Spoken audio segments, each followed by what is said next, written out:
আমি কেন পরবর্তী সময় ছবিতে ফেল করতে লাগলাম, কারণ ছবি যেদিকে তখন ট্রেন্ড নিচ্ছিল, এই নাচ গান ওই রকম টাইপের, ওইটা বোধহয় আমাকে ঠিক স্যুট করছিল না। ডিরেক্টর যেভাবে ডায়লগটা বলছেন, সেটা ডিরেক্টর যেহেতু ব্যাপারটা ভেবে নিয়ে বলছেন, তিনি হয়তো ভালো অভিনেতা নাও হতে পারেন, আমি ধরে নিচ্ছি, কিন্তু তিনি যখন বলছেন তার ওই ভাবনাটা বলছেন, তো ওই ভাবনাটাকে, তার ডায়লগ ডেলিভারি, সেইগুলো ভালো করে মন দিয়ে শোনো। এই শুনলে তবে দেখবে অনেকটা এগিয়ে নিয়ে যাওয়া যায়। থেকে আজকে 58 বছর ধরে আমি এক নাগাড়ে কাজ করে যাচ্ছি কিন্তু, এবং আপনারা সবাই জানেন যে এটাই আমার রুটি রুজি, এটা দিয়ে আমার ডাল ভাতের সংস্থান হয়। চিড়িয়া উড় গই। নমস্কার। থেসপিয়ান্স নাট্যদলের 30 বছর পূর্তি উপলক্ষে আমরা একটি বিশেষ উদ্যোগ নিয়েছি। বিশিষ্ট নাট্য ব্যক্তিত্ব, অভিনয় জগতের সঙ্গে যুক্ত বিশিষ্ট কিছু মানুষজনের সঙ্গে কথা বলে তাদের বক্তব্য আমরা আপনাদের সামনে তুলে ধরতে চাই। আমি পার্থ মুখোপাধ্যায় আজ এসেছি। আমাদের সঙ্গে রয়েছেন, যাকে কোন বিশেষণ দিয়ে বললে সম্পূর্ণ বলা হবে আমি জানি না। তিনি একাধারে গায়ক, অভিনেতা, নাটককার, নাট্য নির্দেশক, অভিনয়ের এবং নাট্য শিক্ষক। অভিনয় জগতের সব দিকে তার চলাফেরা। আমি পার্থ মুখোপাধ্যায়, আমার সঙ্গে রয়েছে দেবাদিত্য মুখোপাধ্যায়। দাদা নমস্কার। নমস্কার। থেসপিয়ান্সের পক্ষ থেকে প্রথমে আপনাকে স্বাগত জানাই। আজকের এই কথোপকথনের মধ্যে আপনার সম্বন্ধে দর্শকদের নতুন করে আর জানার কিছু বিশেষ থাকবে না, কারণ আপনাকে বহুদিন ধরে দর্শক চেনেন, আপনার সমস্ত কাজকর্মের সঙ্গে তারা পরিচিত। আপনি প্রথমে যে ইন্ট্রোডাকশনটা আমার দিলেন, সেটা ওই তাতে একটা কথাই আসে যে jack of all trades master of none. না, এইটা যদি আপনি বলেন, এটা আপনার বিনয়। কিন্তু আমি আপনাকে প্রথমেই যেটা জানতে চাইবো, এটা মানে এই থিয়েটার কতটা সমৃদ্ধ হবে তাতে আমি জানি না, কিন্তু এটা আমার বহুদিনের একটা ব্যক্তিগত প্রশ্ন। সেটা হচ্ছে যে আমাদের ভারতীয় অভিনয় জগতে, সে বিশেষ করে চলচ্চিত্র জগতে দেখা যায় যে শিশু অভিনেতা হিসেবে অনেকেই ভীষণ নাম করেছে, পরিচিত হয়েছে, খুব সফলভাবে অভিনয় করেছে, কিন্তু ভবিষ্যৎ জীবনে তাদের অধিকাংশই হারিয়ে যান। তাদের মধ্যে খুব গুটি কয়েক ছাড়া পরবর্তী যুগেও সমান সুনামের সঙ্গে কাজ করা দেখা যায় না। আপনি সেই ব্যতিক্রমীদের মধ্যে একজন। আপনাকে আমরা সেই একেবারে ছোটবেলায় বালক অভিনেতা হিসেবে স্ত্রী ছবিতে যেরকম দেখেছি, পরবর্তীকালে আপনি হংসরাজ করলেন, তখন আপনি স্টার হলেন, এবং আজও পর্যন্ত আপনি অভিনয়টা সেই সমান সাবলীলভাবে চালিয়ে যাচ্ছেন, সুনামের সঙ্গে করছেন, থিয়েটার, সিরিয়াল। এর রহস্যটা কি? আপনি কিভাবে এইটা মেনটেন করলেন? এই রহস্যটা কিন্তু আমি সত্যি কথা বলছি, আমি নিজেই জানি না। তবে একটাই ব্যাপার, যেটা আপনি বললেন সেটা খুবই সত্যি কথা, যে ছোটোবেলা থেকে যারা আসেন তারা নয় বড়োবেলায় হারিয়ে যান, আর যদিও আবার পরে ফিরে আসেন, মাঝখানের একটা গ্যাপ থাকে যে আবার বড় হয়ে ফিরে এলেন সেরকম। কিন্তু আমার ক্ষেত্রে এটা একটা বোধহয় ব্যতিক্রম, হয়তো একমাত্র ব্যতিক্রম, জানি না। সেটা হচ্ছে আমি যবে থেকে শুরু করেছি 5 বছর বয়স থেকে, সেইটা থেকে আজকে 58 বছর ধরে আমি এক নাগাড়ে কাজ করে যাচ্ছি কিন্তু, এবং আপনারা সবাই জানেন যে এটাই আমার রুটি রুজি, এটা দিয়ে আমার ডাল ভাতের সংস্থান হয়। তো এটা আমি এক নাগাড়ে করে যাচ্ছি। এটার কারণ দুটো। একটা হচ্ছে এটা না, মানে আমার পেশা ঠিকই, কিন্তু পেশার সঙ্গে এমন একটা নেশা যেটা আমার রক্তের সঙ্গে মিশে গেছে। আপনি অভিনয় বলুন, গান বলুন, এটা না কীরকম একটা মানে সঙ্গে নিয়ে চলে আমাকে। এটা হচ্ছে 1 নম্বর। 2 নম্বর কথা হচ্ছে যে এই যে মানে পুরো একাধারে চলে আসে, এটা এখানে আমাকে একটা জায়গায় খুব হেল্প করেছে। সেটা হচ্ছে টিভি সিরিয়াল। তার কারণ যখন আমি ছোটোবেলা থেকে কাজ করতে করতে হংসরাজ হলো, হংসরাজ সুপার ডুপার হিট, তারপরের একটা ছবি যেটা অনেকেই বলেন না, সেটাও কিন্তু গোল্ডেন জুবিলি হিট, সেটা হচ্ছে মাদার। মাদার, হ্যাঁ অবশ্যই। তো এরপরে আমাকে নিয়ে আমাকে নায়ক হিসেবে কিন্তু ছবি, বেশ কয়েকটা ছবি চেষ্টা করা হয়েছিল, কিন্তু সেই ছবিগুলো একটাও উত্তরহীনী। এবং হয়তো বাকিদের মতো আমার জীবনটাও ওই রকম হতো যে আমি আস্তে আস্তে হারিয়ে যেতাম। কিন্তু সেখানে টিভি সিরিয়াল এবং আপনাদের নাট্য জগতেরই একজন মানুষ আমাকে বিপুলভাবে ফিরিয়ে আনলেন। তিনি হচ্ছেন আমার শ্বশুরমশাই, যোচন দস্তিদার। ওর সিরিয়াল সেই সময় করে নবীন কুমারের চরিত্র করে আমি মানে রাতারাতি আবার ভয়ঙ্করভাবে লাইটে চলে এলাম। এবং সেটাও খুব মানে কাকতালীয়ভাবে হয়েছিল অভিনয়টা। ওনারা তখন নবীন কুমার পাগলের মতো খুঁজে বেড়াচ্ছেন। এই সময় দেবাংশু যোগাযোগ করলো সেই সময় নবীন কুমারের গলায় গান কিছু গাইবার জন্য। তো সেই গানে আমরা ঠিক আছে গেয়ে দেবো। গানের রেকর্ডিং হচ্ছে সোনেক্সে। তো সেখানে আমি এই গাইছি, কি কব গো শশী মুখী অধর আধার তব তব দুঃখে আমি দুঃখী, এরকম যখন গাইছি হঠাৎ খেয়ালি বলেছে, বাবা তুমি নবীন কুমার পাগলের মতো খুঁজে বেড়াচ্ছ, নবীন কুমার তো সামনে দাঁড়িয়ে গান গাইছে। হ্যাঁ, আমি তখন যোচন মামা বলতাম। যোচন মামা বলে, যাই ঠিক বলেছিস তো, এই আমাকে উনি পাকড়াও করলেন। এবং সেটা কি আপনার সিরিয়ালে কি আপনার সেটাই প্রথম কাজ? না না, সিরিয়ালে আগে মীনাক্ষীদির ওই কলকাতার কাছেই ওটা করেছিলাম। তারপরে হ্যাঁ, ওটা সেই অর্থে ধরতে গেলে বড় বড় কাজ বা বিরাট স্কেলের কাজ সেইটাই। সেখানে যোচন দস্তিদার পরিচালনায়, ক্যামেরায় সৌমেন্দু রায়। তো বাংলা সিরিয়ালের প্র্যাকটিক্যালি মানে সেইটা হচ্ছে শুরু। মানে আজকের যে রমরমা সিরিয়ালের, কিন্তু সেই আমি বলছি এখন অনেক প্রযুক্তিগত অনেক হয়তো সাহায্য হয়েছে, অনেক কিছু রকম হয়েছে, ডিজিটালাইজড হয়েছে, কিন্তু ওই যে স্ট্যান্ডার্ড না, মানে আমরা যেভাবে কাজ করেছি, প্রথম কথা হচ্ছে তখন এক একটা এপিসোড করতে 2.5 থেকে 3 দিন লাগতো, যেটা আমরা এখন একদিনে প্রায় 1.5টা এপিসোড মতো করি। সেটা ওই রকমভাবে কাজটা হতো। দ্বিতীয় কথা হচ্ছে সেই কাজের মধ্যে নিষ্ঠা। আমি যেমন ধরুন এই যে সাহিত্য আশ্রিত যে কাজগুলো, যেটা আপনাদের সংগঠন এই থেসপিয়ান্সের আপনারা যেটা দিয়েছেন, সেটা পড়ে বুঝলাম যে আপনারাও ভীষণ সাহিত্য অনুসারী কাজ করতে ভালোবাসেন। অবশ্যই। এবং আপনাদের বর্তমানে পরশুরামের কাহিনী নিয়ে করছেন, রবীন্দ্রনাথ তো আছেনই। তো এই যে ভাবধারাটা, এটা আমার ব্যক্তিগতভাবে খুব পছন্দের। তো সেই কারণে এই তখনকার দিনে যে সাহিত্যাশ্রয়ী জিনিসগুলো হতো, এইটাই ব্যাপারটা, ঘটনাটা ঘটেছে। আমি কেন পরবর্তী সময় ছবিতে ফেল করতে লাগলাম, কারণ ছবি যেদিকে তখন ট্রেন্ড নিচ্ছিল, এই নাচ গান ওই রকম টাইপের, ওইটা বোধহয় আমাকে ঠিক স্যুট করছিল না। মানে যেগুলো একটু বম্বের অনুকরণে যেসব কাজগুলো, সেই কাজগুলো অলরেডি সেই ট্রেন্ডটা বাংলা ছবিতে ঢুকে যাচ্ছিল, এবং সেটা সামহাউ আমাকে বোধহয় মানাতো না। কিন্তু তখন যখন এই অভিনয়ের কেন্দ্রিক এই সাহিত্য, তখন সিরিয়াল মানে ম্যাক্সিমামই সাহিত্য, এবং পরপর যে আমি করে গেছি, এবং পরপর সেই সময়ের পর পরপর হিট সিরিয়াল সব করেছি, এবং সেগুলো যেমন তারপরেই করলাম নীলাঙ্গুরীও, বিভূতিভূষণ মুখোপাধ্যায়ের বিখ্যাত উপন্যাস, সেটাও একটা অসম্ভব জনপ্রিয় হলো। তারপরেই করলাম লৌহ কপাট, লৌহ কপাটে মেন জেনারেল রোলটা জরাসন্ধের। তো এই যে সাহিত্য নিয়ে যে কাজগুলো হতো, সেগুলো অসাধারণ হতো। তারপরে আমি করলাম মুক্তবন্ধ, যেটা একজন ফিজিক্যাল হ্যান্ডিক্যাপ্ট ছেলের, একটা খোঁড়া ছেলের ভূমিকা, সেখানে রূপা করেছিল আমার মা। আচ্ছা। তো এইগুলো না, আর এটা টাইটেল সংও আমি গিয়েছিলাম।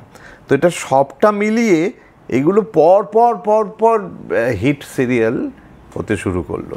তার ফলে আমার জানি এই রহস্য হয়তো বলছেন, এইটা হয়তো আমার অন্যতম কারণ যে এই রহস্যটা বোধহয় এখানেও লুকিয়ে আছে, যে পরপর পরপর আমি এই দিকে সুযোগটা এমন পেয়ে গেলাম যে আমাকে চলতেই থাকলো, মুছতে দিল না। কিন্তু আপনার শুরুটা কি, মানে যেটা বলছেন যে আমরা যেটা জানি যে অত্যন্ত অল্প বয়সে আপনি বেশ কিছু গীতি আলেখ্য বা গীতিনাট্য যাই বলুন, সেই তাতে আপনি মানে অংশগ্রহণ করেছিলেন, বিশিষ্ট সুরকারদের সঙ্গে কাজ করেছেন। আপনার সেইটাই শুরু না থিয়েটারে? না, আমার সেই অর্থে আমার ছবির কাজ প্রথম শুরু, ছবিতে প্রথম শুরু। এবং সেই ছবিটির নাম হচ্ছে প্রস্তর স্বাক্ষর। এই ছবিতে সৌমিত্র চট্টোপাধ্যায়ের ছোটবেলার চরিত্রে আমি অভিনয় করেছিলাম। পরিচালক ছিলেন সলিল দত্ত, এবং এটা 1966 সালের কথা বলছি। এবং আমার সৌভাগ্য যে প্রথম ছবি সৌমিত্র চট্টোপাধ্যায়ের ছোটবেলা, দ্বিতীয় ছবিতেই মহানায়কের সঙ্গে কখনো মেঘ, তৃতীয় ছবি ওটাও মহানায়কের সঙ্গে সাবরমতি। হ্যাঁ। তো এই পরপর এই ছবিগুলো করতে থাকি। গান ইনফ্যাক্ট যখন আমি মানে ছবির জগতে এলাম, সাইমেলটেনিয়াসলি কিন্তু গানটাও আমার শুরু হয়ে গেল ইন দ্য সেন্স আমার মা আমার গুরু, আমার মায়ের বিশেষ ভূমিকা আছে, বিরাট ভূমিকা আমার শিল্পী জীবনের, বলতে পারেন সমস্তটাই মায়েরই ভূমিকা। আর যতটুকু যা করেছি সেটা মায়ের অবদান, মায়ের ত্যাগ। তো এই গানটাও সাইমেলটেনিয়াসলি শুরু হলো। এবং আপনি যে গীতিনাট্যের কথা বলছেন, সেটি আজ পর্যন্ত একটা কিংবদন্তি হয়ে আছে, লাল কমল নীলকমল ঠাকুমার ঝুলি। এটা আপনি জানেন, কিন্তু অনেকেই জানেন না যে নীলকমল আমারই গলা, সেটা অনেকেই জানেন না। তো যাই হোক, এইটা যখন এখানেও সেই একই কাণ্ড ঘটেছিল। যখন এরকম প্রস্তুতি হচ্ছে, নচিকেতা ঘোষ ছিলেন সুরকার, তিনি কিছুতেই নীলকমলের গলা খুঁজে পাচ্ছেন না। এরপরে আমার লাল কমল সুপর্ণ করছিল। এবং মজার ব্যাপার হচ্ছে, আমি পরে এটা সুপর্ণর কাছ থেকে শুনেছি, মানে আমরা কোকা ডাকি, যে ও মানে যখন কিছুতেই নীলকমলের গলা খুঁজে পাচ্ছেন না, তখন নচিকেতা ঘোষ বললেন যে তাহলে একটা কাজ কর, তুই নীলকমলটা কর, আমি লাল কমল অন্য কাউকে দিয়ে করিয়ে নিচ্ছি বলে এইটার ডিসিশন প্রায় নিয়েই নিয়েছিলেন। আমি কেন বলছি তখনকার মানুষের এই যে মানে মানসিকতাটা, তারপরে আমাকে আমার মা নিয়ে গেলেন মায়ের সঙ্গে। মা যেহেতু গানের সঙ্গীত জগতের সঙ্গে যুক্ত ছিলেন, মায়ের সঙ্গে নচিকেতা ঘোষের আগেই পরিচয় ছিল। তো এই রিহার্সাল রুম তখন ছিল HMV রিহার্সাল রুম, নলিন সরকার স্ট্রিটে। তো ওখানে নিয়ে গেলেন, নিয়ে গিয়ে বললেন যে নচিদা, আপনি তো নীলকমলের গলা খুঁজছেন শুনলাম, ওকে দিয়ে একটু চেষ্টা করুন না। তো বললো, ও তো সিনেমা করে, আবার গান করে নাকি? তো ওটা একটু দেখুন চেষ্টা করে। তো বলে, আছো বসো বলে আমাকে পাশে বসালে, দিয়ে উনি ওই যে চাষি ভাই গো আমাদের কেউ নাই গো, এই যে গানটা, এই গানটা উনি আমার সঙ্গে গাওয়ালেন আমাকে দিয়ে বললেন যে আমি আমার নীলকমল পেয়ে গেছি। আমি কেন বলছি মানসিকতা, উনি কিন্তু প্রায় ডিসিশন নিয়েছিলেন যে নিজের ছেলেকে দিয়েই করাবেন, কিন্তু যেই মুহূর্তে উনি প্রপার যে গলাটা চাইছেন সেটা পেয়ে গেলেন, সঙ্গে সঙ্গে ছেলে কিন্তু আবার লাল কমলে ব্যাক করলো।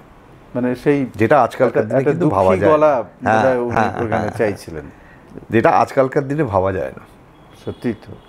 তো এইভাবে আমার মানে গানের জার্নিও এইভাবে শুরু হয়েছিল। তো সব একসঙ্গে। এটাও একটা আপনার বোধহয় সৌভাগ্য যে একদম প্রথম জীবনে আপনি বিশিষ্ট কিছু মানুষের সান্নিধ্য পেয়েছেন। বলতে পারেন যে নিজের জীবনে হয়তো কিছু হয়নি, কিন্তু এই যে এদের সান্নিধ্য অভিনয় জগতের সব দিকপালদের সঙ্গে, গানের জগতের দিকপালদের সঙ্গে একসঙ্গে তাদের অসম্ভব স্নেহ পেয়েছি।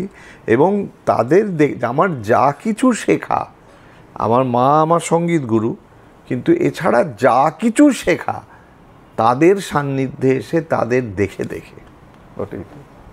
এবং আমি যখন মঞ্চেও এসেছি, কারণ আপনারা গ্রুপ থিয়েটারের মানুষ, আমি অনেক পরে গ্রুপ থিয়েটার, আমি পেশাদারি মঞ্চের লোক। আমি বারবারই বলি যে আমি ভীষণভাবেই পেশাদারি মঞ্চের লোক, এবং আমি প্রথম পেশাদারি মঞ্চে অভিনয় করি 1976 সালে। আচ্ছা। এবং ইনফ্যাক্ট 1926 পর্যন্ত যদি আমি বেঁচে থাকি, তাহলে 1926 এই সাল, এই 1926 বলছি, দ্যাট 2026 পর্যন্ত যদি আমি বেঁচে থাকি, 50 বছর পূর্তি হবে, তাহলে 50 বছর শুধু নয়, আমার শিল্পী জীবনে 60 বছর হবে, হংসরাজের 50 বছর হবে, আর পেশাদারি মঞ্চ তারও 50 বছর। না, পেশাদারি আমরা গ্রুপ থিয়েটার করি বলে যে পেশাদারি মঞ্চের প্রতি আমাদের কোনো ছুতমার্গ আছে, একেবারেই নয়। ব্যক্তিগতভাবে আমি এটা কিন্তু আমার অভিজ্ঞতা থেকে বলছি, অনেকের এটা সেইটা সেই সময় কিন্তু ভয়ানক ছিল। আজকে গ্রুপ থিয়েটারের মানুষজন পেশাদারি মঞ্চের জন্য হাউতাস করেন ঠিকই, এবং তারা বিভিন্ন রকমভাবে চেষ্টা করছেন পেশাদারি মঞ্চের 100 বছর নাকি উপলক্ষে মাঝে মাঝে কিছু ওই তখনকার দিনের বিখ্যাত নাটকগুলো করার।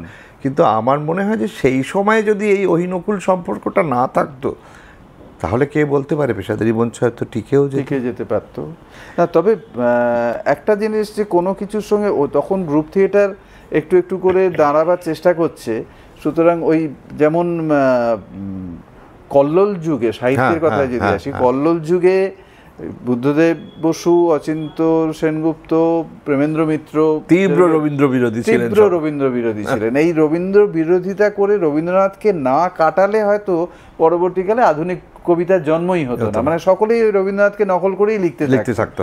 তো সেই গ্রুপ থিয়েটারও হয়তো সেই ব্যাপারটা, যে ওই যে পেশাদারি মঞ্চে যে দিকপাল অভিনেতারা, যে অসাধারণ সমস্ত পরিচালকরা এক একটা সাহিত্যাশ্রয়ী নাটক এক একটা করে গেছেন, এবং সেইখান থেকে বেরিয়ে আসাটা এটা খুব লড়াই দরকার। অ্যাকচুয়ালি সেটা সত্যি কথা, যেহেতু আমারও সৌভাগ্য হয়েছিল যে পেশাদারি মঞ্চের সব স্টলওয়ার্ডসদের সঙ্গে অভিনয় করার। পার্থবাবু মানে কি ভয়ানক শক্তিশালী ছিলেন তারা, অবশ্যই ভাবা যায় না। পেশাদারি মঞ্চ যত অভিনেতার জন্ম দিয়েছে, প্রকৃত অভিনেতা, অভিনেতার, গ্রুপ থিয়েটার কিন্তু আনফরচুনেটলি অত না। কিন্তু জানেন, এটা আরেকটা কারণও আছে। আমি রিসেন্টলি একটা রেপারেটরিতে আমি আর খেয়ালি আমরা দুজনে মেন্টর হিসেবে কাজ করলাম। ছেলে মেয়েগুলো খুব ভালো, খুব ব্রাইট, খুব মানে আমার 3 দিন ছিল সেই ওয়ার্কশপটা, তো তাতে আপনাদের মন জয় করে নিয়েছিল একদম ছেলে মেয়েগুলো। কিন্তু আমি অবাক হয়েছি, তারা কিন্তু পেশাদারি মঞ্চ সম্বন্ধে কিছু জানেই না। তো এটা আমাদেরও কিন্তু দোষ। আমরাও না এই যে ঐতিহ্যগুলো সম্পর্কে আমাদের প্রজন্মকে সেই আলোকপাতটা করিনি। যে গিরিশ ঘোষ থেকে শুরু করে, শিশির ভাদুড়ী থেকে শুরু করে সব যে এখান থেকেই এসেছেন, এটা তারা জানেই না। পেশাদারি মঞ্চ কি, পেশাদারি মঞ্চ কিভাবে হতো, কোথায় কোথায় ছিল, হাতিবাগানের থিয়েটারের কি ঐতিহ্য ছিল, এগুলো তারা জানেই না। কিন্তু আমরাই জানাইনি। কিন্তু আমার এগুলো ভীষণ আক্ষেপ হয় যে দে শুড নো। অনেক কিছু আমরা জানি না, জানেন। আমাদের মানে এগুলো আমাদের জানানো হয় না। কারণ চলচ্চিত্রের ক্ষেত্রেও, চলচ্চিত্রে প্রথম প্লেব্যাক আজকে সারা ভারতবর্ষ জুড়ে, হয়তো শাহরুখ খান নিজেই জানে না, সারা ভারতবর্ষ জুড়ে যে আমরা গান করি, এত প্লেব্যাক নাচানাচি করি, এই প্লেব্যাক প্রথম চালু হয়েছিল বাংলা ছবিতে। ব্যাকগ্রাউন্ড মিউজিক প্রথম চালু হয়েছিল বাংলা ছবিতে। তো এইগুলোকে যদি আমরা আমাদের প্রজন্মকে না জানাই, তারা কি করে গর্বিত অনুভব করবে যে হ্যাঁ আমরা কাদের রিপ্রেজেন্ট করছি? তাই তো এই জায়গাটা একটা বিরাট ফাঁক রয়ে গেছে, এবং আমার দীর্ঘদিনের জার্নিতে আমি এটাই দেখেছি। হ্যাঁ, এগুলো মানে রবীন্দ্রনাথ পেশাদারি মঞ্চের জন্য নাটক লিখে দিচ্ছেন, হ্যাঁ, এইটা কজন আজকে সেই ব্যাপারটাকে জানেন বা সেটা নিয়ে চর্চা করেন, যে তিনি তার যাবতীয় রূপক যে নাটকগুলো, তার থেকে সম্পূর্ণ ভিন্ন ধাঁচের নাটক উনি শিশির ভাদুড়ীর অনুরোধে যখন লিখলেন, এবং কি অসম্ভব মঞ্চ সফল, আজও সেগুলো পরবর্তীকালে ছবিও পর্যন্ত হয়েছে সেগুলো নিয়ে। কিন্তু ওই যে মঞ্চায়নের যে শরৎচন্দ্র তো করেছেন, শরৎচন্দ্র তো করেইছেন, মানে উপন্যাস থেকে নাট্যরূপ দিয়ে দিয়েছেন। আর যদিও সেটা নিয়ে একটা বিতর্ক আছে, যদিও যে উনি দিয়েছেন কি ওই এটা অ্যাকচুয়ালি নাট্যরূপ দিয়েছিলেন শিবরাম চক্রবর্তী, যে ষোড়শীর কথা বলছি। ষোড়শী, যেটা স্বীকৃতি সেটা- পাইনি, সেটাতে শিবরাম চক্রবর্তীর খুব অভিমান ছিল। এই যে আমি বলছি যে শিবরাম চক্রবর্তী, শিবরাম চক্রবর্তীকে কতটুকু আমরা জানি যে ওরকম একজন মানুষ, যে যার কোনো নিজের কোনো ছিল না। আমি যখন আপনি নাটকের মানুষ তাই আপনাকে বলছি, আমি যখন প্রথম মানে চারবাকে এসে প্রযোজনা নামাই, তখন আমার একটা খুব আমার শিবরামের আমি ভীষণ ভক্ত। তো বিভিন্ন গল্প 7-8টা, আমি প্রচুর পড়াশোনা করে 7-8টা গল্প, তার 7-8টা কিন্তু ডিফারেন্ট জনারের গল্প, সেই 7-8টা গল্পকে ব্লেন্ড করে এমনভাবে করে দিয়েছিলাম মনে হতো যেন ওটা একটাই গল্প। ওইটা করে আমি এই চলো পটল তুলি নামাই, এবং তার পেছনে আমার যে কতখানি পরিশ্রম ছিল, কিন্তু সেটা যখন নামাই সেটা সুপার ডুপার হিট করে। কিন্তু সেখানে নাট্যজগতের বিশিষ্ট মানুষরা, তারা এমনকি দূরদর্শনের ইন্টারভিউতেও বলেছেন যে যোচন দস্তিদারের উত্তরসূরি হিসেবে এরা এমন একটা নাটক নামাচ্ছে যার নাম চলো পটল তুলি বলে, আমার ব্যঙ্গার্থে ওনারা বলেছিলেন। কিন্তু তারা দেখলেনই না যে এর পেছনে যে পরিশ্রমটা, এবং চলো পটল তুলি কেউ যদি সেভাবে দেখেন, যারা বুঝতে পারলেন ভালো, না পারলে কোনো অসুবিধা নেই, সেখানেও তাদের অসুবিধা নেই, বিনোদন আছে। হ্যাঁ, কিন্তু ওখানের যে সংলাপগুলো বা সেইগুলো মানে যদি বোঝা যায় যে কতখানি তীব্র, কতখানি তীক্ষ্ণ, তা ভাবা যায় না। তো এই নাটক তো সুপার ডুপার হিট করেছিল। কিন্তু এইটাই আমার মনে হয় না, এই মানসিকতাটার একটু বদল হওয়া দরকার, যার ফলে কী হয়েছে, আপনি আমাকে নাটককার বললেন প্রথমেই, সেই নাটককার হিসেবে আমি বরাবরই একটু ব্রাত্যই থেকে গেছি, অথচ আপনার সবকটি নাটকই অত্যন্ত সেইটা ঘটেছে। আমি আরেকটা দুরূহ কাজে হাত দিয়েছি, সেটা আমি জানি না সেটা সাকসেসফুল হবো কিনা, হয়তো একটা শোয়ে বন্ধ হয়ে যেতে পারে, সেটাও জানি না। সেটা হচ্ছে শরৎচন্দ্রের একটা খুব মানে যেটা খুব একটা ব্যবহার করা হয়নি সেটা উপন্যাসটিকে, সেটা হচ্ছে শেষ প্রশ্ন। আমি সেইটাকে নিয়ে নাটক মঞ্চস্থ করার কথা ভাবছি। কোথায় উনি শেষ করেও যেতে পারেন না, একদম তাই। শেষটা আমি আমার মতো করে করেছি, কিন্তু একটা অ্যাটেম্প নিচ্ছি, জানি না মানুষ গ্রহণ করবে না করবেন, কিন্তু আমার এখনকার মঞ্চে শরৎচন্দ্র তো নেই, শরৎচন্দ্র নেই না। কিন্তু সত্যি কি পল্লী সমাজ বদলেছে? না, এইটাই তো, সেইটাই কতখানি প্রাসঙ্গিক। আমি রিসেন্টলি হঠাৎ করে আবার নতুন করে মানিক বন্দ্যোপাধ্যায়ের ছোট গল্পগুলো পড়ছিলাম, কি আউটস্ট্যান্ডিং, মানে ভাবা যায় না। একটা জায়গায় মানে এখনকার সঙ্গে এত মেলে, একটা গল্প পড়ছিলাম, সেখানে গল্পের নায়িকা বলছেন যে আমি যে জন্ম দিচ্ছি সেটা দুটো ছেলের জন্ম দিয়েছি, সেই ছেলে দুটো কুলাঙ্গার, এবং একটা দূষিত আত্মা একটা খারাপ ছেলেকে জন্ম দিলে সেটা সারা পৃথিবীকে দূষিত করে। মা নিজে বলছেন। বলতে গিয়ে গায়ে কাঁটা দিচ্ছে। বাংলা সাহিত্য ও নাটকটা তো সাহিত্যের একটা অংশ, তাই নাটক তো আমার খুব ভালো লাগলো আপনি যখন আমাকে এটা পড়তে দিলেন। আমি এত বেশি মানে সাহিত্যকেন্দ্রিক আপনাদের প্রযোজনাগুলো থাকে, এইটা আমার খুব ভালো লাগলো যে এটা দ্যাট শুড বি থেসপিয়ান্স এই কাজটা করতে থাকুক। আচ্ছা, আপনি ওই যে বললেন এত বিশিষ্ট জনেদের সঙ্গে আপনার সান্নিধ্যে আপনি পেয়েছেন, একদম প্রথম জীবনে, এবং অবশ্যই এর মধ্যে মহানায়কের কথাটা আসে। হ্যাঁ, আপনি তার ছোটবেলার চরিত্রে অভিনয় করতে গিয়ে, মহানায়কের ছোটবেলা আমি কখনো করিনি, সবসময় ভাগ্নে বা এরকম করেছি, বা ছেলে করেছি, স্ত্রীতে ছেলে করেছেন না। সাবরমতীতে ওনার ভাগ্নে একটা বিখ্যাত ডায়লগও ছিল যে আমি দরজাটা খুলেছেন, সুপ্রিয়া দেবীকে নিয়ে এসেছেন, আমি বলেছি মামা মামি এনেছে, এরকম একটা গল্প, একটা খুব বিখ্যাত ডায়লগ ছিল। আর স্ত্রীতেও আমার একটা খুব বিখ্যাত ডায়লগ ছিল, এটা হচ্ছে চৌধুরীর পো মাল খায় চোঁচো, খুব পপুলার হয়েছে। না, একদিক দিয়ে ছোটবেলা করাচ্ছে, এটাতে সুবিধে যে আপনি তার সঙ্গে অভিনয় করার সুযোগটা পাচ্ছেন ভীষণ। যে এখন তাতে আপনার কেমন মনে হয়েছে সেই পিরিয়ডের অন্য অভিনেতা বা বিশেষ করে মহানায়ক?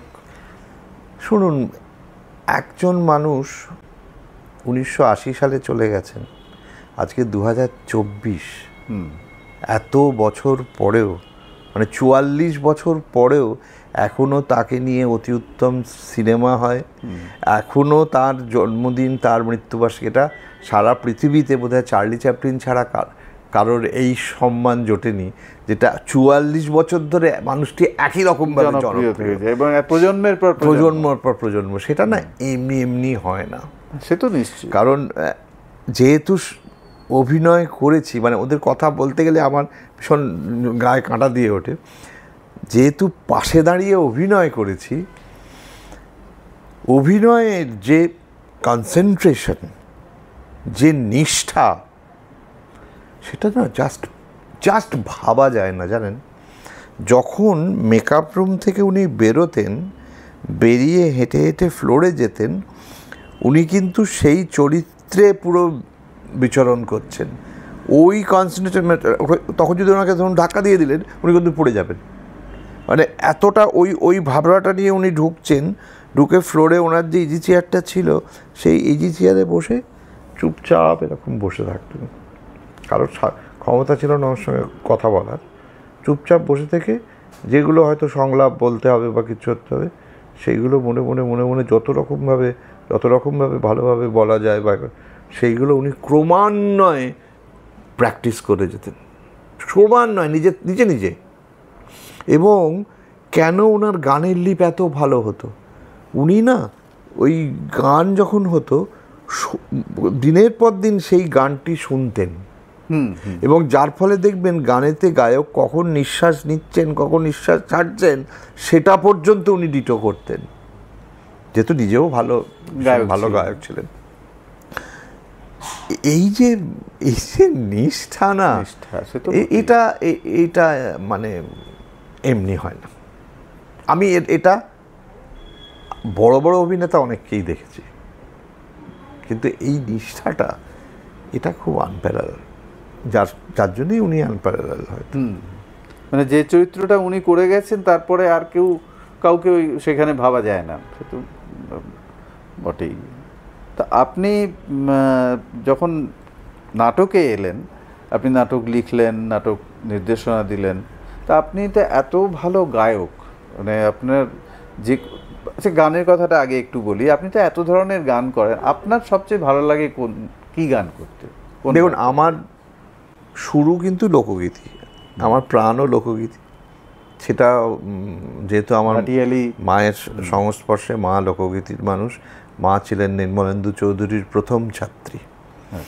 তো সেই সূত্রে ছোটোবেলায় আমার নির্মলেন্দু চৌধুরীর পরিবেশেই আমার বড় হওয়া, ওই রিহার্সাল দেখেছি, সেইগুলো সব শুনে ওইখান থেকে বড় হওয়া। কিন্তু আমার আরেকটা অদ্ভুত মানসিকতা ছিল যে আমি ফোক গাইছি, মানে আমি শুধু ফোক আর্টিস্ট, এইটা আমার কোথাও একটা বিদ্রোহ ছিল যে আমি সব রকম পারবো, সব রকম করতে হবে আমাকে।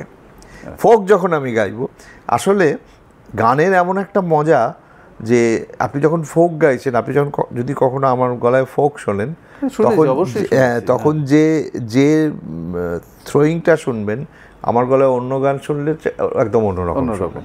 তো সেইটা নিয়ে আমার ওই এক্সপেরিমেন্টগুলো আমার খুব ভালো লাগে, এবং পরবর্তী সময়ে তাই আমি বিভিন্ন ধরনের গানই করেছি আর কি। তার মধ্যে নাটকের গান, হ্যাঁ, নাটকের গান নিয়ে এখন অনেক অনুষ্ঠান হয়, কিন্তু এখানেও আমার এটা আমার বিরাট প্রাপ্তি আছে। সেটা হচ্ছে, আমি প্রথম পেশাদারি মঞ্চে আসি বিশ্বরূপা থিয়েটারে, সেটা 1976 সালে জনগণ মন নাটকে। এখানে জাস্ট ওই ধনধান্য পুষ্প ভরা ওই গানটি আমি লাইভে গাইতাম। এরপরে যখন আমি বেশ কয়েক বছর বাদে 1987 সালে রঙ্গনা থিয়েটারে আসি, গণেশ মুখোপাধ্যায়, উনি আমাকে অসম্ভব স্নেহ করতেন, অনেক ভালোবাসা পেয়েছি ওনার। উনি আমি যখন জয় জয়ন্তী বলে একটা নাটক নামলো, উনি আমাকে সিলেক্ট করলেন, দিয়ে বললেন যে তুমি যখন এসেছো, মানে এটা ভাবা যায় না যে তখন অলরেডি কিন্তু পেশাদারি মঞ্চেই প্লেব্যাক সিস্টেম চলে এসছে। কারণ অনেকেই বেশিরভাগই গান জানেন না, পাওয়া যেত না। হ্যাঁ, আর গান জানলেও সেটা ওই খারাপ অ্যাকুয়েস্টিক্স, প্রতিটা হলের অত্যন্ত খারাপ অ্যাকুয়েস্টিক্স, ঘর ঘর ঘর ঘর করে পাখা চলছে, তার মধ্যে লাইভে গাওয়া এটা তো অসম্ভবই ছিল।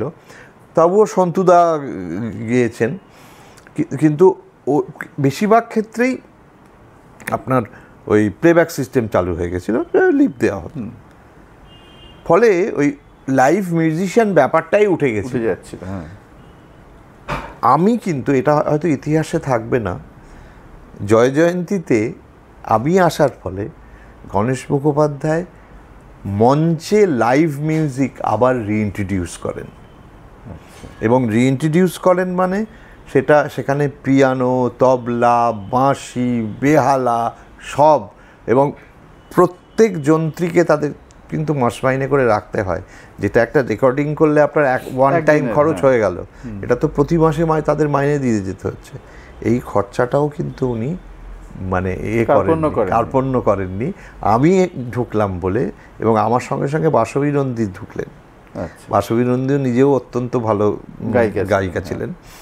তো এটা পেতে উনি একদম মঞ্চে লাইভ করলেন। নাটকের কিছু গান আপনার, হ্যাঁ হ্যাঁ, কল্যাণ সেন বরাট সুর করলেন। এবং এখানে একটা মজা আছে, মানে আমার গল্প কিন্তু শেষ হবে না, হ্যাঁ, এত দিকে তো অনেক গল্প।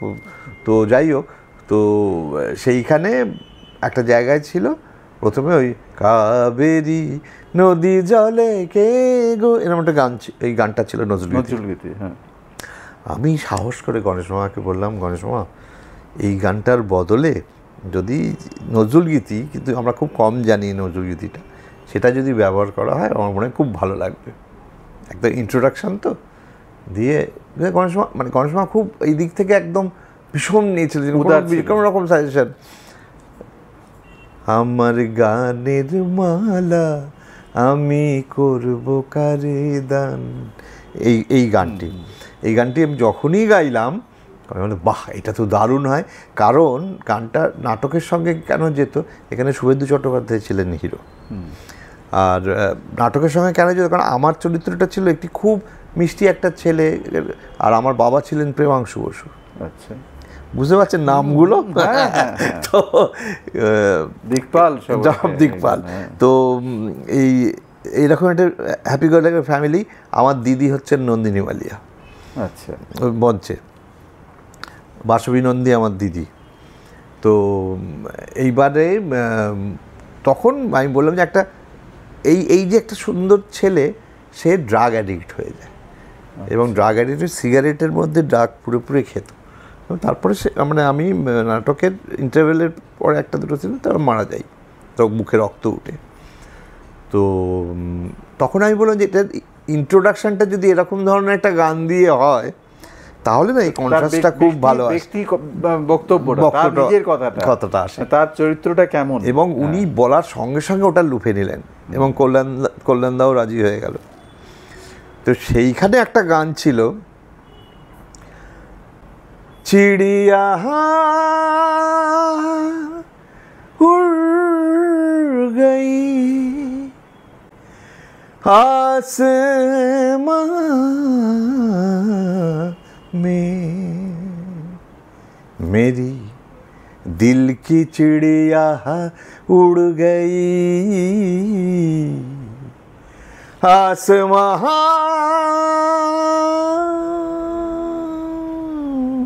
में, এরকম করে আমি মারা যেতাম, মুখে রক্ত উঠে। এই গানটা এটা আপনি লাইভ গাইতাম রেগুলার। এবং এটা তো শুরু, এর পরের যে নাটক কি বিভ্রাট, সেটাও সুপার ডুপার হিট একটা নাটক, সেখানে আমি হিরো। তখন ওখানে এই জয় জয়ন্তীতে কিন্তু প্রথম নাটক করতে এলো অভিষেকও। আচ্ছা, অভিষেক চ্যাটার্জি। ওই পরেরটাতে ওখানে এলেন অনুপ কুমার, এলেন অলকা গাঙ্গুলি, এলেন রত্না ঘোষাল, মানে এদিকে দেবিকা মুখার্জি, তারপরে সেটা রাজেশ্বরী রায়চৌধুরী করেছিল। আমি হিরো, অভিষেক আরেকটা হিরো, এইভাবে নাটকটা বাঁধা হয়েছিল।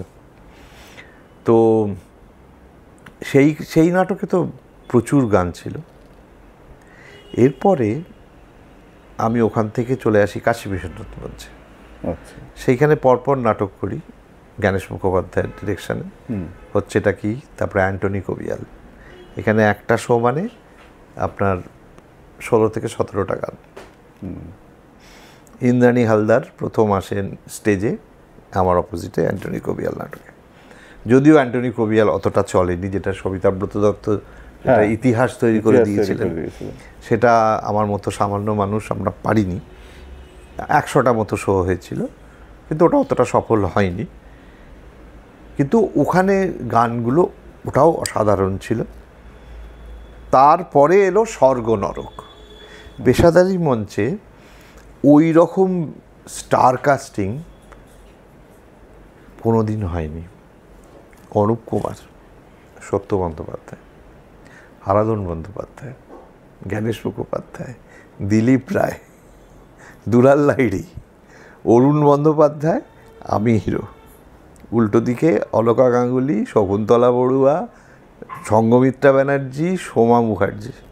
আচ্ছা, হিরোইন কি সঙ্গমিত্রা ব্যানার্জি না সোমা মুখার্জি? সোমা মুখার্জি আমার অপোজিটে ছিল, সঙ্গমিত্রা অরুণ ব্যানার্জির অপোজিটে, আর দুলাল লাহিড়ীর অপোজিটে ছিলেন শকুন্তলা বড়ুয়া।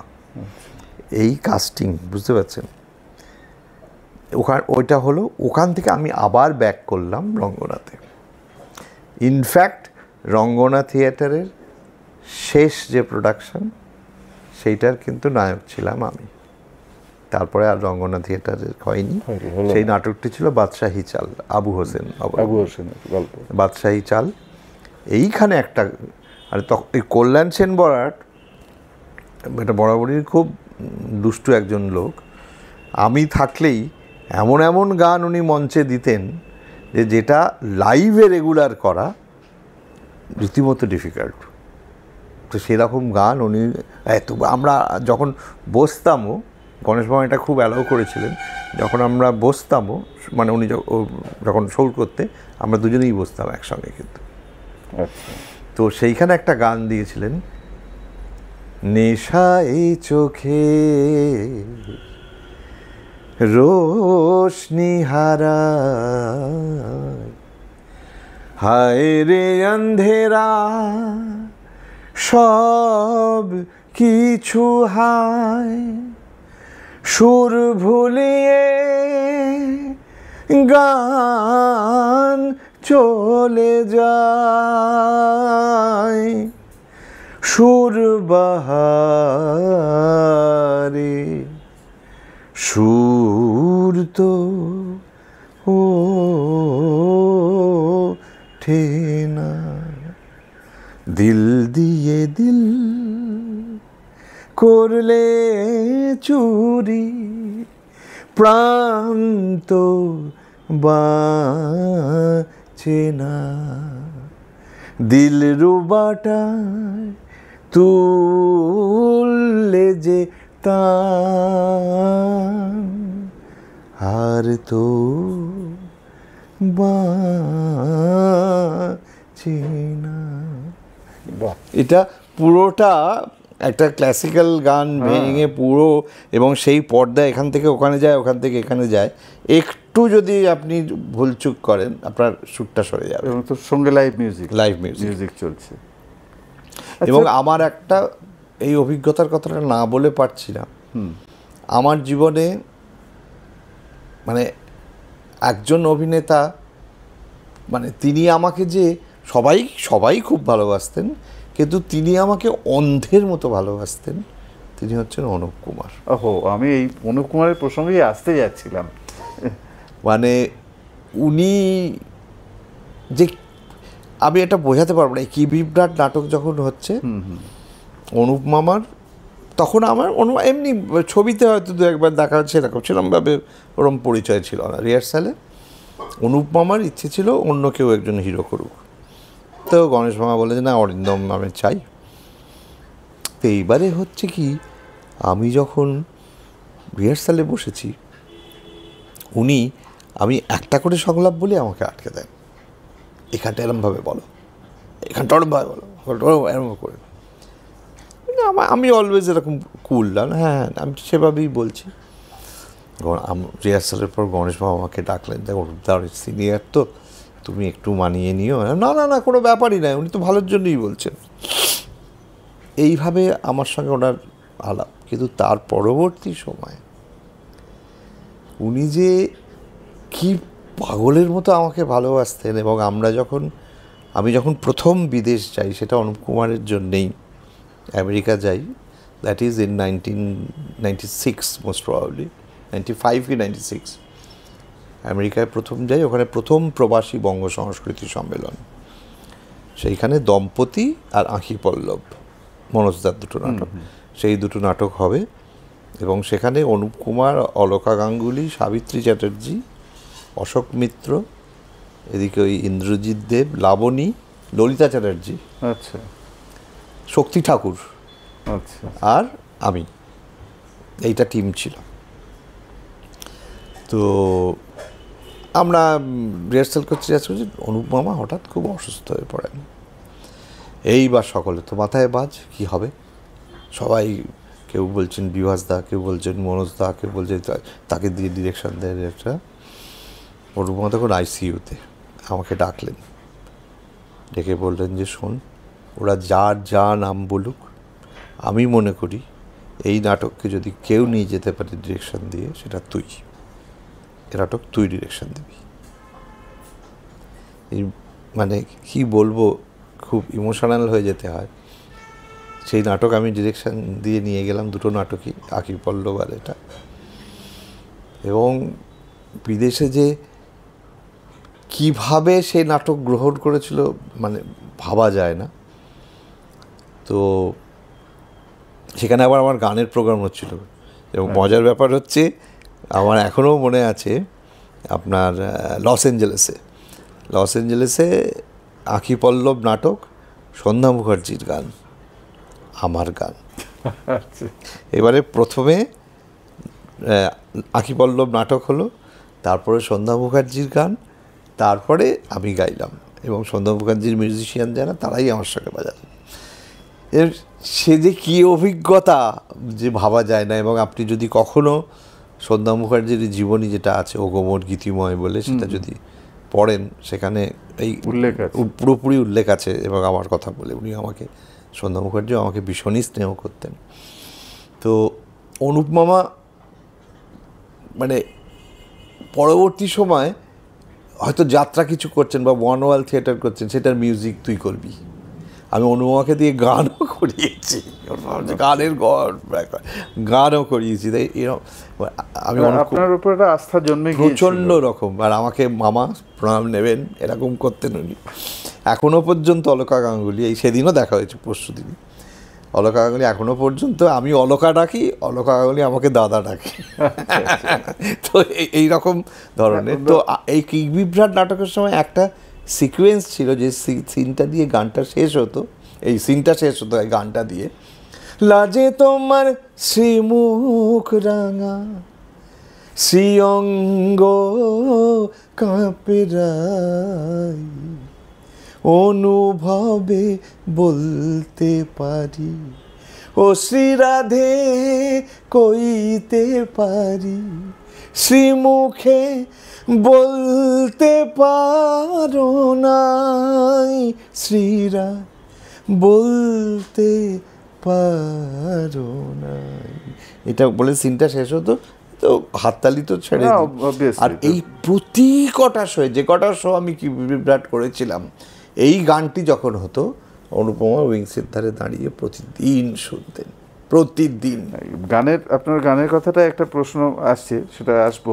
তার আগে অনুপ কুমার সম্বন্ধে যেটা আমি বলতে যাচ্ছিলাম, যে অনুপ কুমার, আপনি তো এতজনের কথা বলছেন, তার মধ্যে বিশেষ করে অনুপ কুমারের কথাটা যখন এলোই, অনুপ কুমারকে আমার এই এক নাট্য শিক্ষক বলেছিলেন যে বাংলা রঙ্গমঞ্চের, বিশেষ করে পেশাদার রঙ্গমঞ্চের ক্লাসিক্যাল অ্যাক্টর হিসেবে মানে অনুপ কুমারের পরে আর কাউকে পাওয়া যায়নি, মানে শেষ ক্লাসিক্যাল অ্যাক্টর এরকম। মানে উনি তো সিরাজদৌল্লাও করেছিলেন এতে, আমি ওর এডিট করা বইটাও হাতে পেয়েছিলাম এক সময়, অলকাদি দিয়েছিলেন। আচ্ছা, তা তো সেই হিসেবে তার অভিনেতা হিসেবে বা নাট্য শিক্ষক হিসেবে আপনার অনুপ কুমারের সম্বন্ধে অভিজ্ঞতাটা কীরকম, মানে আপনি কীরকম? সব থেকে বড় কথা যে মহানায়কের কথা যেটা বলছি, আমি অনুপমার ক্ষেত্রে ডিসিপ্লিনটা দেখেছিলাম। সৌমিত্র মামা এটা অসম্ভব, নাটকের ক্ষেত্রে অসম্ভব ডিসিপ্লিন ছিলেন।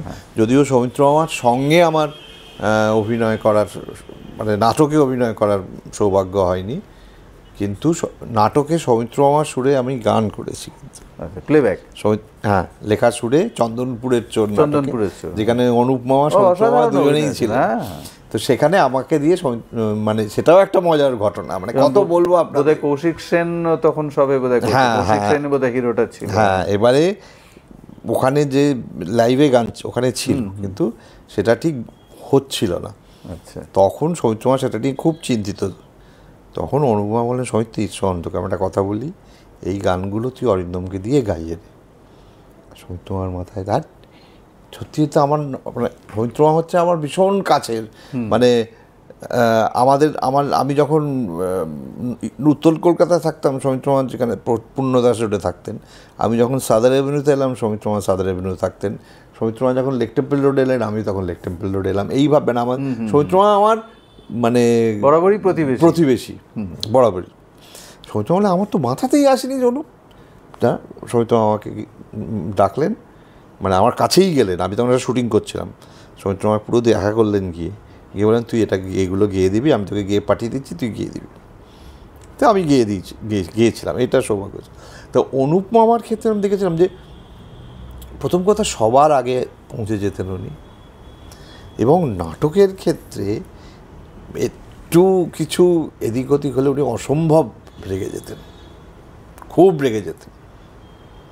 কিন্তু আবার এটাও ঠিক, মঞ্চে ওর পাশে দাঁড়িয়ে অভিনয় করাটা শক্ত, খুব শক্ত, কারণ উনি তো সেই অর্থে সংলাপগুলো যা আছে তার সঙ্গে যেসব জুড়তেন সেইগুলো খুব মুশকিল। সেই দিনকেই অলকার সঙ্গে কথা হচ্ছিল যে এই স্বর্গনরক নাটকে একটা সিকোয়েন্স ছিল, আমার আর অনুপমার একটা সিন, সেই সিনটা হতে হতে তারপরে অলকা ঢুকবে।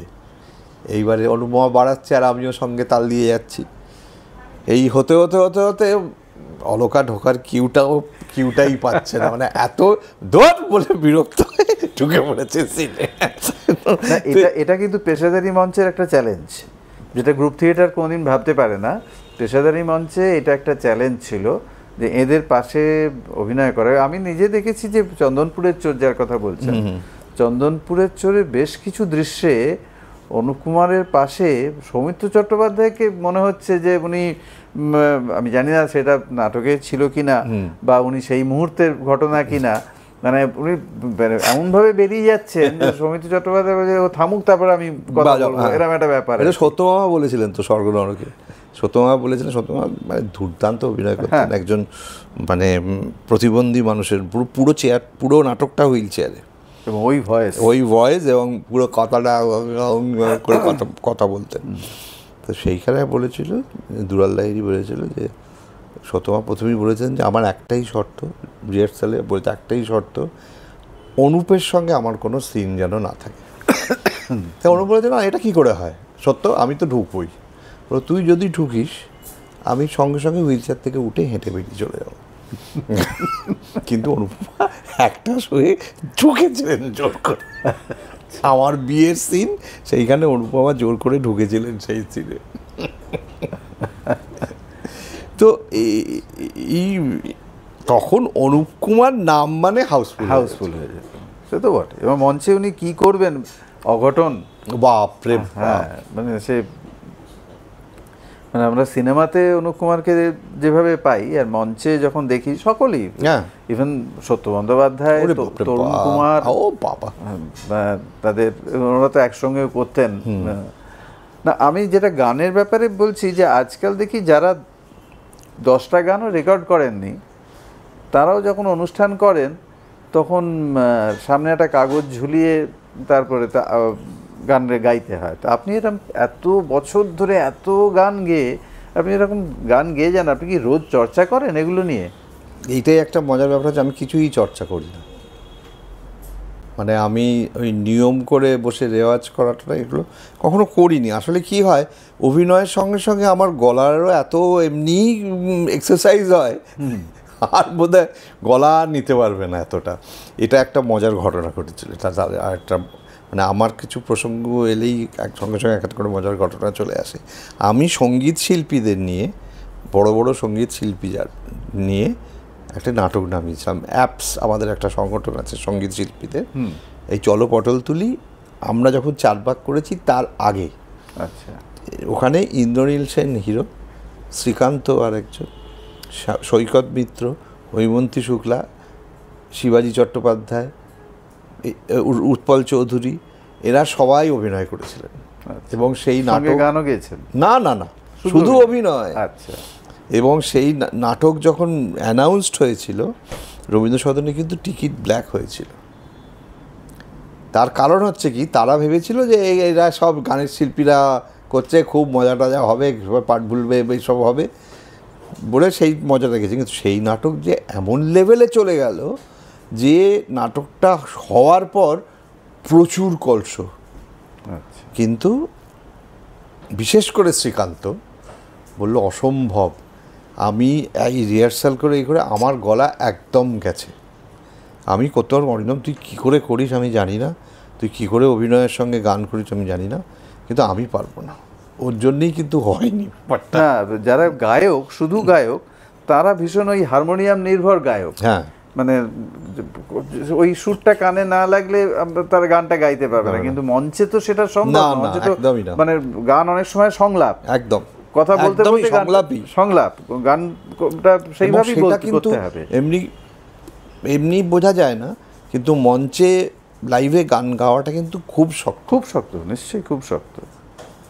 যে জন্য তো গায়ক নায়ক চিরকালই খুব ডিমান্ড থাকবে গায়ক নায়কদের। এবারে অভিনয়ের পাশে আপনি তো, আচ্ছা, এই গানের প্রসঙ্গে আরও একটা কথা বললে অনেক কথাই এসে যায়, যে আপনি সম্পূর্ণ মিউজিক্যাল ড্রামা আপনি লেখার কথাটা ভেবেছেন কখনো? আপনি তো গানের সঙ্গে অভিনয়ের সঙ্গে এতদিন আপনি যুক্ত, একটা মিউজিক্যাল ড্রামা করেছি, ভীষণভাবে করেছি। আমার চারবাগ থেকেই একটি নাটক নেমেছিল, সেই নাটকটির নাম হচ্ছে এখন তখন। এবং এই নাটকটি ভূয়সী প্রশংসা পেয়েছিল। অদ্ভুতভাবে ভূয়সী প্রশংসা পেলেও নাটকটি কিন্তু অতটা চলেনি। কিন্তু এটা পুরোটা মিউজিক্যাল নাটক। এবং তার স্টোরি যেটা ছিল, যে সিনেমা, বাংলা সিনেমা যখন নির্বাক যুগ থেকে সবার যুগে আসছে, ওই ট্রানজিশনে একটা ট্রায়াঙ্গুলার লাভ স্টোরি। আচ্ছা। এবং ওই ইতিহাসটাকে দেখে, এবং সেখানে প্রচুর গান, সেটা একটা মিউজিক্যাল করেছিলাম। পরবর্তী সময় আমার যে ইনস্টিটিউট আছে, খেয়ালি অরিন্দম অ্যাক্টিং ওয়ার্কশপ, সেইখান থেকে ওদেরকে দিয়ে একটা নীরজা সুন্দরী বলে একটি নাটক, গোটা 5 শো হয়েছে। সেই নাটকটাইও পুরো মিউজিকের।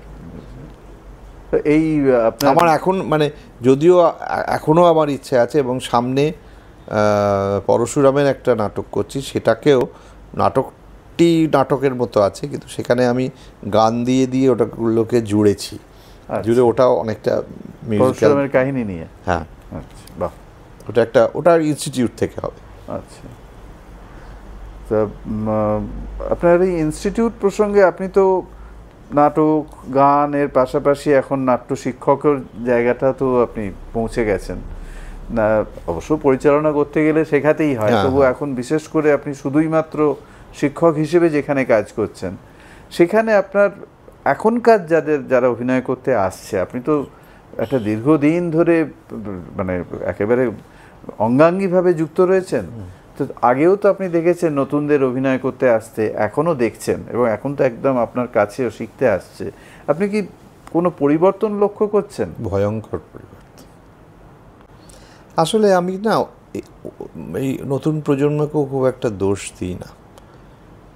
এসেই এমন একটা পরিবেশের মধ্যেও তারা পড়ে যাচ্ছে যে মানে না, সেই যে ডেডিকেশন, সেগুলোর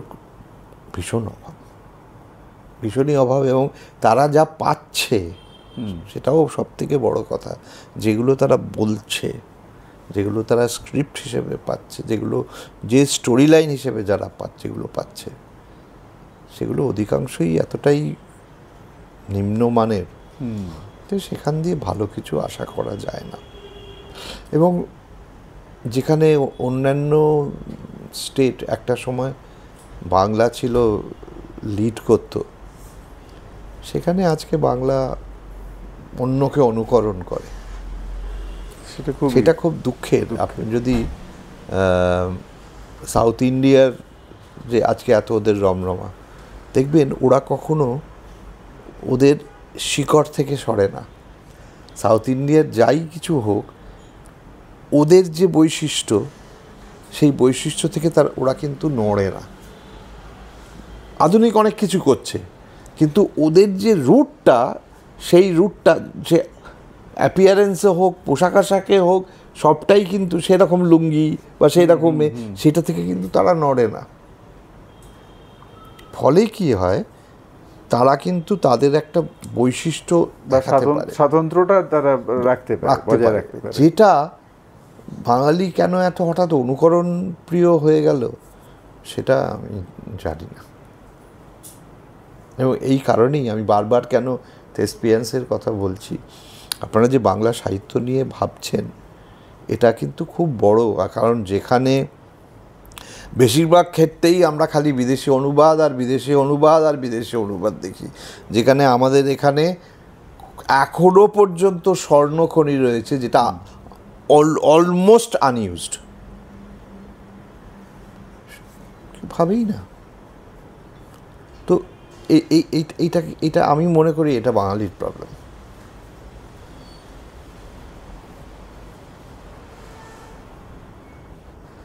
এই আপনার ইনস্টিটিউট চালাতে গিয়ে নতুন শিক্ষার্থী তাদেরকে আপনি পাচ্ছেন, নতুন শিক্ষার্থী ইনস্টিটিউট যাদের পাচ্ছি, আমি একটা কথাই বলছি যে এখন আমাকে যে কাজ করতে হয়, আমি কাজ এখন অনেক কমিয়ে দিয়েছি, খুব অল্প কাজ করি, সেটুকুও করি কারণ প্রথমেই আমি বললাম যে এটাই আমার রুটি রুজি, এটা দিয়ে আমার ভাত ডালের সংস্থান হয়। তো সেই পেট চালানোর জন্য করতে হয়, কিছু করার নেই, ইচ্ছে না থাকলেও করতে হয়। কিন্তু আমার মন প্রাণ ধ্যান জ্ঞান সব কিছুই এখন আমার ইনস্টিটিউট। এবং সেই ওটা জানি না এর মধ্যে কজন কি সাকসেসফুল হবে, কতজন কি হবে, কিন্তু তাদের মধ্যে এই জিনিসগুলো যেগুলো আমি মনে করি যে আমি দেখতে পাই না, মিস করি, খেয়ালিও তাই, সেইগুলো চেষ্টা করি সেইগুলো বুনে দেওয়ার।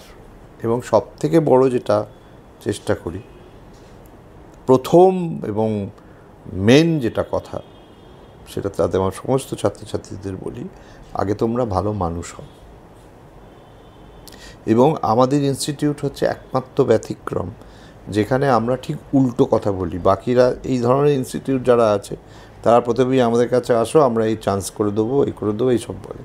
আমাদের প্রথম কথা, আমাদের অডিশন নিয়ে আমরা নিই, আর অডিশনে প্রথম ব্যাপারটাই বলে দেওয়া আছে যে এখানে কিন্তু কোনো চান্স হয় না, এটা সম্পূর্ণরূপে স্কুলের মতো শিক্ষা প্রতিষ্ঠান। স্কুলে তো কেউ চাকরি পাবো বলে ভর্তি হয় না, তো ঠিক এখানেও তাই, এখানে একটা শিক্ষা প্রতিষ্ঠান, এখানে কোনো চান্স দেওয়া হয় না, এটা প্রথমেই বলে দেওয়া হয়। কিন্তু এখনও আমি বলবো, এখনও কিন্তু মানুষের মধ্যে সেই জিনিসটা আছে যেটা উস্কে দেওয়া যায়।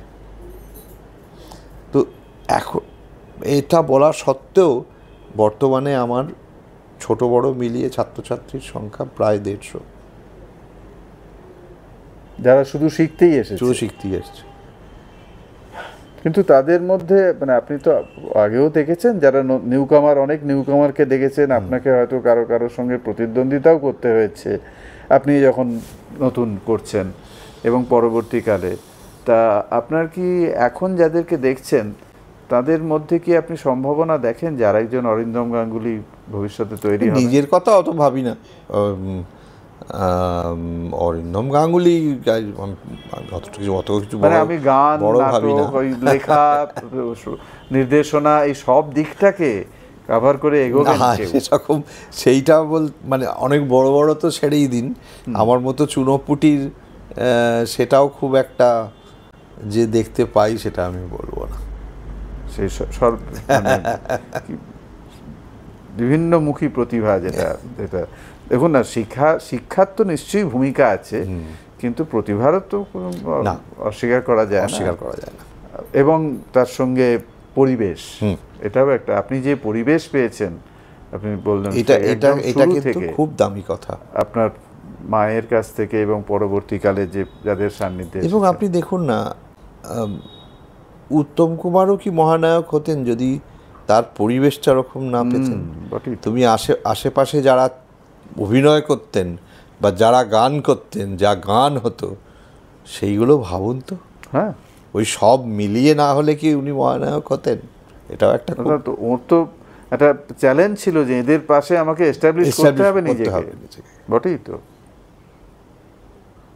সুতরাং পরিবেশ, যেটা আপনি বললেন, পরিবেশ হাইলি ম্যাটার্স। নতুন যারা আসছে আপনার সান্নিধ্যে, যারা আসছে আপনার ইনস্টিটিউটে, তারা তো আপনার কাছে পাচ্ছেই, যারা আসতে পাচ্ছে না আমাদের এই মাধ্যমে, যারা শুনবে, তাদের জন্য আপনার যদি কিছু বক্তব্য থাকে। তাদের জন্য আমি একটাই বলবো যে ভালো ভালো যে যেখানেই যাও, ভালো ভালো অভিনয়, গান, এগুলো শোনো, দেখো, এটা ভীষণ জরুরি। মানে এর থেকে বড় শিক্ষা বোধহয় আর কিছু হতে পারে না। যদি সেই মন নিয়ে, যদি তুমি ভালো অভিনেতা হতে চাও, তাহলে সেই মন নিয়ে যাদেরকে আমরা ভালো অভিনয় বলি, সেইগুলো মন দিয়ে দেখো, কেন ভালো অভিনয় বলছি, কেন তারা এত ভালো অভিনেতা, সেইগুলো মন দিয়ে দেখো। আমাদের গানের ক্ষেত্রে বলা হয় যে সবার আগে কান তৈরি করতে হয়। আমি মনে করি অভিনয়ের ক্ষেত্রেও সেটা সমানভাবে প্রযোজ্য। ডিরেক্টর যেভাবে ডায়লগটা বলছেন, সেটা ডিরেক্টর যেহেতু ব্যাপারটা ভেবে নিয়ে বলছেন, তিনি হয়তো ভালো অভিনেতা নাও হতে পারেন, আমি ধরে নিচ্ছি, কিন্তু তিনি যখন বলছেন তার ওই ভাবনাটা বলছেন, তো ওই ভাবনাটাকে, তার ডায়লগ ডেলিভারি, সেইগুলো ভালো করে মন দিয়ে শোনো। এই শুনলে তবে দেখবে অনেকটা এগিয়ে নিয়ে যাওয়া যায়। গানের ক্ষেত্রে যেমন বলে যে কান তৈরি করো, আমি বলবো অভিনয়ের ক্ষেত্রেও আগে নিজের কানটা তৈরি করো আর ভালো কাজ দেখো। অনেক ধন্যবাদ দাদা, খুব বকবক করলাম আজকে। না, আমাদের সময় কোথা দিয়ে কেটে গেল আমরা বুঝতেই পারছি না। থেসপিয়ান্সের পক্ষ থেকে অনেক ধন্যবাদ আমাদের সময় দেওয়ার জন্য, এবং এই দর্শক শ্রোতা বন্ধু যারা থাকবেন, শুনবেন, নিশ্চয়ই তাদের আনন্দ হবে, সমৃদ্ধ হবেন তারা। থেসপিয়ান্সের পক্ষ থেকে অনেক ধন্যবাদ।